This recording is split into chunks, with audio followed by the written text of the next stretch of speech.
Gaza/Jerusalem. Israeli Prime Minister Benjamin Netanyahu has affirmed his commitment to ongoing military operations in Gaza, despite the release of 2 U.S. hostages by Hamas. On Friday, the Islamist group Hamas freed U.S. mother and daughter, Judith and Natalie Ronen, who were abducted during an attack on southern Israel on October 7.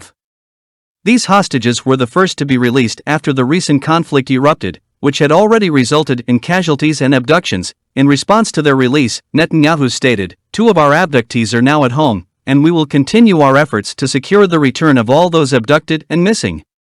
He added, "At the same time, we will persist in our fight until victory."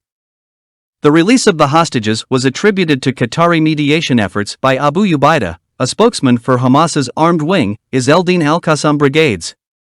He emphasized that this move was made for humanitarian reasons and to challenge claims made by the U.S. administration. Despite the release, violence continues to escalate. Israeli airstrikes on northern Gaza led to casualties, while civilians are urged to evacuate the area. The conflict has already resulted in a significant loss of life, damage to homes, and displacement. The international community is focused on delivering aid to Gaza through the Rafah crossing to Egypt, the only access point not controlled by Israel.